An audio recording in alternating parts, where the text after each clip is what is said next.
Muy buenas noches y bienvenidos un día más aquí a Pulso Rival, el programa que pretende dar cabida al deporte minoritario en esta casa. Es Asturias Televisión. Hoy, 27 de noviembre, vamos a hablar con dos representantes del mundo de la montaña, un deporte como es, pues en este caso, tenemos a Manuel Taibo Vázquez, que es el vocal de seguridad y riesgos en la montaña de FEMPA, y también a Luis Miguel Castaño Madera, que es el presidente del grupo de montaña Fariñentu de Lena. La FEMPA, para la gente que no lo conozca, pues es la Federación de Deportes de Montaña, Escalada y Senderismo del Principado de Asturias. Y para ello, como no puede ser de otra forma, y ya lo hemos dicho en la introducción, tenemos a Manuel Taibo Vázquez. Buenas noches, Manuel, ¿qué tal estás? Hola, buenas noches. Un placer tenerte aquí. Pues encantado, pero ya tengo un problema para iniciar el programa. ¿Deporte minoritario? La Federación de Montaña, a nivel nacional, está dentro del grupo de las 6 federaciones con más número de licencias. Por lo tanto, a lo mejor tendríamos que, para entender los deportes de montaña, ir cambiando un poco la perspectiva que tenemos y darnos cuenta que solamente por delante de la de montaña está la de fútbol, lógicamente, la de baloncesto, la de caza y la de golf, siendo la quinta ya la nuestra. Cuando nos referimos a deporte minoritario, que es lo que siempre hacemos en esta casa, es para todos esos deportes que a veces no tienen esa cabida, ¿no?, que deberían de tener por sus éxitos, su trayectoria, el desafío y sobre todo pues, la intensidad que se lleva y se vive este deporte en muchos casos, ¿no? Por eso es lo que pretendemos, dar esa cabida, porque no queremos que sean minoritarios, muchos de ellos que llevamos aquí y que los denominan minoritarios, y por ello hoy vamos a hablar, y en especial, de esa parcela tan particular como es la tuya, que es la seguridad y los riesgos en la montaña, que sin duda entraremos en detalle para hablar y medidas y precauciones que debemos tomar todos aquellos que queramos tomar iniciativa en este deporte. Para ello tenemos también, como no, a un representante dentro de este deporte, que es el presidente del grupo de montaña Fariñentu de Lena, que es nada más y nada menos que Luis Miguel Castaño Madera. Muy buenas, Luis Miguel. Hola, buenas tardes. ¿Qué tal? ¿Cómo estás? Pues muy bien, muy agradecido de estar aquí y poder dar mi punto de vista sobre la montaña, ¿no? Minoritario, tienes razón Manuel, no es, ¿no? No tienes nada más que ver, leer la prensa un poco los viernes y los sábados, aquí en el Principado, la cantidad de gente que salimos al monte, ¿no? Eso organizado, más después la cantidad de gente que anda por el monte por su cuenta. Y van a venir muy bien los consejos, seguro, de Taibo, para que nos explique la seguridad en la montaña, que no solo consiste en coger una mochila y un bocadillo e ir, ¿no? En la montaña hay que tener cuidado, mucha precaución y saber dar la vuelta cuando es necesario. Pero bueno, mejor que él para explicarlo. Perfecto, pues vamos a hablar en detalle, pero antes me gustaría, pues bueno, recordar un poco los inicios, porque sí es verdad que antes, fuera de cámara, nos estabas comentando que, bueno, te dedicaste en este caso, Manuel, al tema del balonmano, pero ¿cómo es tu llegada a este deporte? Bueno, mi llegada viene por la mano de mis padres. Con 7 años hago mi primera montaña en una organización del Colegio Salesianos de Yaranes y el grupo de montaña en Sidesa de Avilés. Y desde ahí, a pesar de tener otra faceta deportiva, como jugador y como entrenador, sobre todo, fui, me siento y seré deportista de montaña. Y llega un momento en mi vida deportiva que dejo todo por hacer montaña, y son ya pues 51 años que llevo haciendo montaña. Unos inicios y una trayectoria que te ha llegado a llevar a la federación, en este caso la Federación Asturiana, para aportar esa vocalía, ¿no?, que es la de seguridad y riesgos, en la que hablaremos en detalle y que sin duda alguna pues todo ello se debe a la experiencia que tienes, ¿no? Bueno, mi llegada a la federación llega, desgraciadamente, en el momento que sale a la luz pública en Asturias la primera ley de cobro de tasas de rescate. Esto es 2009. Yo me indigno y me da por escribir en un medio de comunicación qué es lo que pienso.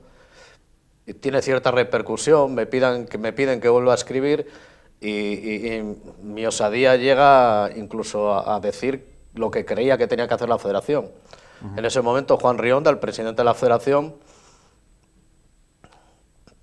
en un alarde de sabiduría, creo, no por la decisión, sino por cómo toma la decisión, dice: si tú crees que sabes lo que hay que hacer, ¿por qué no lo haces, no? Y era algo que siempre había escuchado de mi padre. Y dije, bueno, pues vale. hacemos la vocalía y empezamos a trabajar. Entonces llego casi por un infortunio, por protestar como montañero. Eso está bien, la verdad que ahí se ve, ¿no?, a veces el esfuerzo que se lleva a cabo para lograr un éxito como ese, que es defender lo que realmente creías con esa protesta, ¿no? Y en ello sigo. En ello seguimos. Hablaremos luego en detalle, pero es que antes de ello también me gustaría hablar con Luis Miguel de sus inicios, ¿no?, y su trayectoria en este deporte, y sobre todo con la creación de este club de montaña federado en Asturias, que es de Pola de Lena y además lleva el nombre del Pico Fariñento. Pues como Manuel empezamos pues gracias a los paisanos, ¿no? Gracias a mi padre. Yo padecía una enfermedad, parecía ser de los bronquios. Un médico, un amigo, alguien le aconsejó de que o me llevaba a la montaña o había guaje para poco, y bueno, pues así empecé a los 3 años. Me empezó a llevar para el monte. Yo vivo en un pueblo, ahí en Pola de Lena, salíamos cada poco, y así empezó mi afición que me inculcó él, ¿no? Él fue el que había fundado un grupo allí que se llamaba Braña Valera, después fue fundador también del Fariñento, allá por el año 82, era un pionero de la montaña aquí en Asturias, junto con Emilio Rivera Pou, el Noi, y varios más, y bueno, pues él me metió ese gusanillo, ¿no? Pasa que, bueno, el fútbol también me llevaba tiempo, y hasta que lo dejé, el fútbol lo dejé a los 30 y pico años, digo, no quiero entrenar, no quiero jugar, y lo mío es la montaña, que es donde mejor lo pasas, ¿no? Y así empezó, y así seguiré hasta que pueda. Estamos viendo dos ejemplos, ¿no?, el balonmano, el fútbol, dos personas que estaban dedicando su vida o su deporte, o hobby, podríamos decir, ¿no?, su tiempo libre a ese tipo de deportes, y que al final la montaña os arrastró, porque sin duda alguna en este deporte estamos hablando de que no dependes de unas instalaciones cerradas, sino de unas instalaciones al aire libre, de las que todos podemos disponer, y en especial desde la federación estáis trabajando y cada día tenéis más vías de escalada, ¿verdad? Sí, tenemos muchísimos kilómetros en toda la cordillera y picos de Europa, muchos kilómetros desarrollados de vías de escalada, lo cual supone una inversión no solamente económica, sino de esfuerzos personales que son muy de agradecer, y es una ardua tarea. Pero hay que entender que dentro de muy poco las legislaciones deportivas en las diferentes autonomías, también en la nuestra, harán más hincapié en entender como instalación deportiva esas zonas donde se desarrollan de una manera determinada nuestros deportes, ¿no? Entonces también ahí en ese sentido tenemos que ir cambiando un poco nuestra mentalidad. En cuanto a nuestra instalación, yo siempre me gusta decirlo, vivimos en una región que nuestra instalación montañosa es mucho más grande todavía que su línea costera, ¿no? Y creo que muchas veces tampoco se tiene la perspectiva por parte de la administración de lo importante que es esa instalación como una instalación deportiva de montaña. No solamente como un espacio geográfico, biológico, faunístico. Otra reivindicación en forma de protesta necesaria, que es importante recordar, porque esas instalaciones son magníficas, sobre todo el paisaje asturiano que tenemos, no solo la costa, sino la montaña también es espectacular, ¿no? Pero hablabas eso de los apoyos institucionales, muchas veces los problemas que se afrontan, ¿no?, esas situaciones económicas, esos esfuerzos, esos recursos, y también pues muchos clubs, como es el caso, ¿no?, del Club de Luis Miguel, pues esos establecimientos colaboradores, los patrocinios, la presencia en medios, que es importante también daros esa cabida. Luis Miguel, ¿cómo se vive en este caso ese apoyo mediático, ese apoyo económico para un club como el vuestro? Bueno, el apoyo económico es pequeño, ¿no? El club nuestro, como os dije, se fundó en el año 82. Ahí el paisano fue el que nos inculcó a unos cuantos chavales de aquella que lo hiciéramos. Estábamos federados, yo me acuerdo que yo estaba federado en el Centro Cultural de Mieres, otros estaban en el Vetusta, que eran los pioneros de aquella, junto con el Cerredo, el Ensidesa, eran los más antiguos. Entonces decidimos en Pola hacer aquel grupo, y ya te digo, allá por el 82, y bueno, ¿de qué? Ahora somos unos 200 socios. No solamente vamos a la montaña de senderismo, tenemos gente de escalada, tenemos gente que hace 8000, también tenemos la suerte de tener alguno, tenemos bicicleta de montaña, ahora como está de moda las carreras de montaña, pues también tenemos gente que hace carreras de montaña. ¿Y cómo nos subvencionamos? Pues mira, no pagamos ni 2 euros al mes. O sea, nuestro club paga 25 euros al año, y y tiene un regalo, tiene el Día del Socio, tiene muchas cosas. Y ayuda exterior, bueno, pues el ayuntamiento colabora con nosotros gracias a la colaboración nuestra en un rocódromo que hay ahí, que nosotros mantenemos, en la red de senderos que cuidamos, en una cabaña donde se hace la famosa fiesta del Cordero que el grupo cuida, en fin, nosotros también colaboramos en todos los eventos que nos piden, así como con la federación. Y el ayuntamiento, bueno, pues nos da una pequeña subvención para ayuda también, si no, no se podía hacer, ¿no? Por ejemplo, un domingo un autobús, si te cuesta el billete 13 euros, el socio no lo va a pagar. Claro. Va a pagar 8, 10, ¿no? Que es lo que pagamos nosotros, 10 euros, y lo otro pues va para eso. Y no somos como dicen los estatutos, un club deportivo básico sin ánimo de lucro. Entonces, claro, todo lo repercute otra vez en el socio. Teníamos, ¿no?, un debate que se nos había generado previa a la entrada de las cámaras, que era, pues bueno, si era un deporte barato o caro, y estábamos trabajando porque había dos opiniones, diversidad de opiniones, tanto desde el punto de vista federativo como desde el punto de vista de club. ¿Qué podemos decir? No es mi opinión federativa, es mi opinión como montañero. Yo creo que él se deja llevar por la pasión, ¿no? Y todos dicen, no, esto es barato. Pero yo miro mi trastero y lo que tengo que cambiar algunas cosas al año, sobre todo pensando en las expediciones, y sube. Si vemos estamos hablando de que el montañero no solamente es un senderista. El montañero, normalmente el montañero federado, es una persona que hace varios deportes de montaña, y en función de eso el material se va complicando y lógicamente es caro. El material de escalada o el material de esquí, solamente por razones de seguridad, ya es un material que tiene su costo importante, ¿no?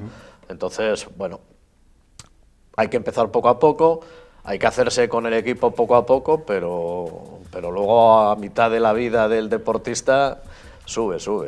Yo lo tengo asegurado el trastero. Miguel, tu opinión es que no es tan caro. Mi opinión, yo siempre a la gente que empieza les digo, esto es muy barato, les digo, si vamos en verano con una mochila, una cantimplora, un chubasquero y un poco de agua, siempre llevar un botiquín, les suelo aconsejar, y después, mira, ahí está parte de material. ¿Que os gusta esto? Pues si os gusta esto, pues ya os vais equipando mejor, ¿no? Primero salir, ver, siempre enterarse de dónde vas, dejar aviso de dónde fuiste. En el coche no vale esto de que últimamente ocurre mucho, ¿no? Que no se sabe dónde está, que falta alguien, no se sabe dónde están. Después ya cada uno, pues como dice Manuel, pues claro, ya quieres hacer esquí de montaña, ya quieres escalar, entonces ya necesitas unos esquís. Yo tengo unos esquís de montaña que le comentaba que deben de tener 10 años, ¿no? Y sigo yendo con ellos porque para mi nivel y para lo que yo hago es bastante, ¿no? Yo cuando hice alguna expedición fuera de España, a algún sitio, pues me tuve que hacer un gasto importante, ¿no? Pero lo conservo, lo tengo. Es que yo no voy a comprar todos los años, aunque vaya, ¿no? Me vale. Las botas, sí, de acuerdo, las botas de senderismo hay que cambiarlas todos los años, ¿no? Porque se gastan. Claro. Pero bueno, lo de invierno y el material bueno, yo tengo el mismo saco hace 20 años, ¿no? El mismo saco de invierno de pluma, que me acuerdo que me lo hicieron en Cataluña, de aquello lo encargábamos allí, ¿no? Sí. Que nos valió un pastón, pero todavía lo sigo teniendo, ¿eh? O sea que es una inversión. Son anécdotas y opiniones que quedan ahí, ¿no? Para siempre y para Es una inversión. Yo sí les digo a la gente, como repito, que bueno, que se inicien. Por ejemplo, ahora llega la época de la nieve, ¿no? Sí. La gente dice, pues me voy a comprar unas raquetas. Yo siempre les aconsejo, digo, mira, en el club tenemos 6 o 8 pares. Os usáis una como socios, tenéis vuestro derecho, y que veis que os gusta, las compráis. Claro. Pero de momento ir y usar las que hay allí, ¿eh? Que también el dinero que a veces tenemos lo generamos en comprar material y para eso, entonces que lo usen, que les gusta, pues hay gente que les gusta, entonces sí, ahora me compro una raqueta, ¿no? Que no se compra una raqueta de 200 euros, claro. Por 60 pues ya las puede comprar para empezar, ¿no? Yo siempre os lo digo, por eso no era que llevara la contraria a Manuel, era que digo que no hace falta mucho dinero, claro, para tener el armario de él y la cochera mía, con todo lo que hay, pues sí, pero son 50 años en el caso de él, 60 en mi caso, y después yo tengo otra cosa, tengo mucha suerte. Hay gente que empezó en la montaña, que ya a lo mejor ahora ya lo deja, después se casaron y tal, y lo dejan, y dicen, bueno, pues esto va para el museo de Luis, ¿no? Y me lo regalan, y por eso, pues, Yo, claro, tengo infinidad de veces dejando mochilas a la gente para que empiece. ¿Qué mochila compro? Digo, mira, pues para un día con una de 20 litros es bastante. Pero bueno, ¿para qué vas a comprar una de 45? Ven que te dejo yo una, la usas y después si ves que tal, pues... Hay que aprovechar y sobre todo pues, esas anécdotas, ¿no?, que se recuerdan de cosas que tienes de hace 10 años, ¿no?, que se pueden aprovechar a día de hoy y que para iniciarse pues, es una forma también de animar y de captar gente para practicar este deporte. Yo antes comentaba con Manuel Sí. que cuando se corrieron las primeras traveseras, yo iba con la misma ropa que corría por Pola, ¿no? Por allí, subiendo a... Sí. Ahora no, ahora hay que llevar unos pantalones de 100 euros, una camiseta de 100 y pico, hay unos playeros, pues yo creo que las hacíamos en menos tiempo que muchos de los que lo hacen ahora con esa ropa, ¿no? Tampoco... Acabas de decir que hay gente que se acerca ahí a tu museo donde tienes, y que hay veces que, bueno, que les dejas una mochila. Estoy viendo que tienes algo ahí, no sé qué es esa bolsa que tienes ahí. Ah, bueno, esta es una... Esto es... Cuando hacemos algún evento o algo, siempre tenemos una mochilina de Pola, Lena Destino Montaña, que nos da el ayuntamiento, y yo promociono un poco el ayuntamiento. Y bueno, ya que he venido hoy aquí, te digo, pues le voy a llevar una bolsa, pero bueno, dentro llevas un buen Niki, también del grupo de montaña, con el escudo de él, tu talla. Me habían dicho que estabas un poco gordito, pero bueno, no veo tanto, y espero que te guste, ¿no? Pues te lo agradezco, te lo agradezco. Y cuando vayas por ahí, anuncies siempre Lena Destino Montaña. Llevaremos Lena Destino Montaña y sobre todo este club, que hay que hacer publicidad también para apoyaros. No lo dudes, no me la pongo ahora por tiempo porque quiero entrar en la materia, sobre todo que nos comentes, Manuel, esas recomendaciones para una buena seguridad de la montaña, los riesgos actuales que nos podemos encontrar a la hora de practicar este deporte y finalmente qué hacer en caso de un accidente. Bueno, voy a empezar por los riesgos. Tenemos que concebir que la montaña, la naturaleza en general, pero en este caso estamos hablando de montaña, es un deporte de alto nivel de riesgo por la cantidad de peligros que conciernen en el medio en un momento determinado. El hecho de aventurarnos en él hace que nos aventuremos en correr los riesgos inherentes a esos peligros, ¿no? Y son muchos. Por lo tanto, cualquier tema que tenga que ver con la inmediatez, como pueda ser un decálogo de recomendaciones, va en contra de lo que realmente es la prevención de riesgos en montaña. Hacer una serie de recomendaciones en esa forma de decálogo sería muy sencillo, pero los deportes de montaña no son así. Tenemos que plantearnos crecer en ellos poco a poco, haciendo el número y el tipo de experiencias determinadas para ir creciendo, para poder ir haciendo cada vez, en la medida de lo que queramos, una actividad más compleja, más de dificultad, más de intensidad, etcétera, etcétera, huyendo, como decía antes, de cualquier forma de inmediatez. Las recomendaciones generales, por entrar en el juego, serían, primero, elegir el itinerario en función de las características y el momento actual de la persona, porque no es lo mismo evaluar una actividad de montaña, la misma actividad cuando yo tenía 20 años que ahora que tengo 58. No es lo mismo. Entonces hay que pensar en la actividad y en el momento, incluso en el momento del año, porque a lo mejor ahora no estoy muy entrenado y dentro de 2 meses sí lo voy a estar, ¿no? A partir de la elección, ver el momento en el que la voy a realizar. Y en ese momento influye mucho la temporada en la que quiero realizar, por lo mejor quiero hacer una actividad invernal y necesito que sea en invierno, por supuesto con los peligros inherentes a las actividades invernales, pero lo que voy a tener en cuenta es sobre todo la meteorología para ese día. Como todo esto hay que procurar planificarlo con bastante antelación, no podemos pensar en el día exacto, porque la meteorología, pues hombre, tiene sus variaciones, los partes meteorológicos. Entonces, entre 3 días concernientes a la fecha, sería ideal buscar la meteorología y lo más específica de la zona posible. Por lo tanto, hay que buscar la información en las localidades, en los refugios, etcétera, etcétera. Lo más específica posible. Y 3, preparar la actividad en sí misma en función de las características de la actividad, con lo cual hay que conocer la ruta que se va a hacer o la escalada que se va a hacer a través de una información fehaciente. Hoy, por temas de inmediatez, muchas veces miramos en Internet, miramos cualquier blog o cualquier Facebook y utilizamos esa información, y esa información no tiene el suficiente rigor que tiene que tener. Necesitamos, como decía, buscar información fehaciente y a partir de ahí la ejecución de la actividad. Y la ejecución de la actividad tiene que estar mediatizada por cómo me siento y qué es lo que me apetece.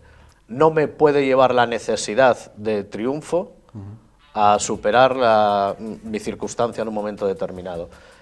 Y desgraciadamente, los dos elementos emergentes que hay en los accidentes de montaña, cuando se analizan todos sus factores, son los elementos de inmediatez y de consumo. Desgraciadamente, en vez de estar viviendo deportes de montaña, se están consumiendo, y lo digo con acritud, consumiendo actividades de montaña y, por supuesto, con mucha inmediatez. Hoy en día, por hablar de carreras de montaña que están tan de moda, supone que una persona que tiene muy poca experiencia en carreras muy potentes, inmediatamente da un salto hacia una carrera muy potente. Y lo mismo pasa con la escalada, con las actividades de trekking, pasa con todas. Son dos fenómenos sociales que tenemos que tener en cuenta como elementos emergentes que están determinando la accidentología en montaña. Y en caso de accidente, ¿qué es lo primero que recomiendas hacer? Llamar al 112. Bueno, primero ver qué posibilidades tengo de solucionar el accidente por mí mismo. Si te encuentras solo, en caso de que te encuentres con una persona... Puedo encontrarme con otras personas y ver lo que se puede hacer, porque a lo mejor podemos bajar al valle. Cuando nosotros empezamos a hacer montaña, la mayor parte de los problemas los resolvíamos en el grupo. Mi padre se pierde en Picos de Europa en la época del blanco y negro, no había ni Grain, por supuesto, ni teléfonos móviles. Claro. Y en 2 días lo soluciona el mismo grupo, sin recurrir a ningún medio externo. Es increíble, ¿no?, cómo ha cambiado el tiempo, Luis Miguel, de ir superando ese tipo de problemas, y sobre todo para personas como vosotros que, bueno, pues aparte de esos campeonatos que se están comentando, todas las jornadas que lleváis, esas semanas de montañismo que se hacen, hablabas de refugios, ¿no? Esos refugios también, que es importante para todos vosotros. Y, por ejemplo, el refugio del Meicín, que está en Lena, tú que lo conoces, Luis Miguel, ¿qué características y necesidades se precisan para esos refugios? Bueno, el refugio está en un sitio precioso, a 1 hora de Oviedo, a 40 minutos andando desde donde te dejes el coche en Tuiza. En época de primavera, verano, bueno, pues puedes ir ahí con críos de 2 años, de 3, que es un paseo precioso, es un entorno ya en alta montaña, y es un refugio que, como digo, está en un enclave muy bien situado. Se hizo allá en el año 64, me acuerdo, me parece que fue por ahí, porque yo algo trabajé allí. Iba de crío hasta allí ayudaba a aquellos a hacerlo, a Paco, el de Mieres, a la Casa Azul, al Culturu, que eran los que lo llevaban. De Mieres era el centro cultural, que le había concedido los terrenos el Ayuntamiento de Lena de aquella por 50 años, y bueno, el refugio de ahora es una maravilla. Yo no lo hubiera hecho así, me parece que rompe un poco con el entorno, ¿no?, la forma, pero bueno, está muy bien. Hay una pareja allí que lo lleva de maravilla. Puedes ir a comer allí a alta montaña un plato de fabas que las preparan muy bien, y bueno, y además está ahí centrado todo en el caso de, como dice Manuel, que haya un accidente, un percance, ellos enseguida te conectan con todos los sitios y bueno, merece la pena. Estamos en los últimos minutos ya, la verdad que este deporte da mucho de qué hablar. Me gustaría extender otra media hora más el programa, pero nos viene el deporte detrás, ¿no? El fútbol a veces que pues pisa, ¿no?, pisa a estos deportes y hay que darle tiempo, ¿no? Entonces sí que me gustaría hablar ya para ir terminando, porque sé que, bueno, estáis a nivel de clubs y federación también trabajando ya en el calendario del año venidero. Esta semana precisamente se está celebrando la 40 Semana Internacional de Montaña en Gijón. Y bueno, por ejemplo, desde la federación estáis ya con la primera prueba Copa de Asturias 2017 en Boulder. Sé que también, bueno, la Copa de Asturias de Escalada, en el que la primera fase ya ha sido realizada en la Viana y Langreo. se sigue continuando desde la federación. Estáis haciendo entre muchos cursos el curso de iniciación al alpinismo, el curso de orientación en montaña, curso de autorrescate desde la federación, entre otros, que son más importantes. Y luego desde el club, pues sé que tenéis también el 3 de diciembre lo que hacen muchos, ¿no? Ese Belén de Cumbres al Pico Fariñentu, que es vuestro símbolo, vuestro club. Y bueno, que nos comentéis un poco, para ir resumiendo un poco lo que es estas actividades que lleváis a cabo como próximos retos desde la federación, ¿qué tenéis así en mente ahora a la vuelta de la esquina? Bueno, cada evento que se organiza en la federación sí, es un reto, ¿no? Aunque la federación organice, los motores de llevar a cabo estas actividades son los clubs. Siempre se tiene que contar con ellos porque realmente son el motivo y el fin único, último de la federación, la promoción deportiva a través de los clubs. Y son muchos eventos en todo el calendario anual. Tenemos las actividades propias de la escuela de la federación, todos esos cursos, formaciones de los que estabas hablando, que son muchos. Hay un calendario anual extenso, sí. y hay otra formación también que solo tiene que ver con la prevención de riesgos o la seguridad, que esa está siendo totalmente gratuita para los clubs y para los nuevos afiliados, ¿no? Y hombre, cada una de estas acciones son retos importantes para la federación. Por supuesto, y también en tu caso, Luis Miguel, sabemos que en febrero tenéis ya ahí a la vuelta de la esquina esa Copa de Esquí de Montaña en Valgrande Pajares, también entre otros varios proyectos a título personal y también del grupo, es el volver a la Concagua, los Pirineos y Alpes, entre otras cosas. Sin duda alguna tenéis ambos un calendario por delante importante y de un entorno inmejorable, ¿no? Pues sí, como empezó diciendo Manuel, somos unos privilegiados aquí en este pequeño país nuestro. Es la pequeña Suiza, dicen. Es una maravilla, lo tenemos todo al alcance de la mano, pero siempre nos gusta ir fuera también, ¿no? Hay que mirar por otros sitios. Y bueno, si este año yo no iré, dentro del grupo van a ir a la Concagua a recordar de cuando estuvimos nosotros hace unos años, irán a Elbrus. Y tenemos varias expediciones puestas, ¿no? Casi todos los años salimos unos días a Pirineos, a Sierra Nevada, que es muy guapo para hacer bici de montaña, subir al Mulhacén, al Veleta, por ahí. Y bueno, y como tú bien dijiste, el domingo tenemos el Belén de Cumbres, ¿no? Va a haber nieve, o sea que lo va a hacer todo más guapo. El Belén de Cumbres es una tradición que hay aquí en Asturias de todos los grupos de montaña. Nosotros seguimos con ella. Este año no podemos asistir con el de la federación porque me parece que es el mismo día, y ya lo teníamos así planeado, es una pena. Nosotros vamos al nuestro pico, al Fariñentu, al que da nombre al club. Después nos juntamos todos en un establecimiento del concejo a comer el pote y el picadillo, que también entra dentro de la buena armonía y del buen montañero, ¿no? El comer bien. Pues por supuesto, seguramente, y sobre todo que sigáis con vuestros éxitos, tanto a nivel de club y también de la federación, sobre todo desde esa vocalía, ¿no?, de la seguridad y los riesgos en la montaña, que bueno, pues nos lo has explicado de forma breve, pero yo creo que ha quedado clara a la gente y que es muy importante a la hora de practicar este deporte. Nos hemos quedado sin tiempo ya, agradecerte tu presencia, Manuel, aquí, y a la federación también por aportar toda esta información, que sin duda alguna es importante saber que estáis ahí, que hay esa federación, que animáis a toda la gente y en especial esa gran labor que estás haciendo desde esa vocalía de la seguridad y los riesgos en la montaña. Nada más, muchísimas gracias y buenas noches. Muchas gracias y sobre todo gracias por tener en cuenta nuestro deporte.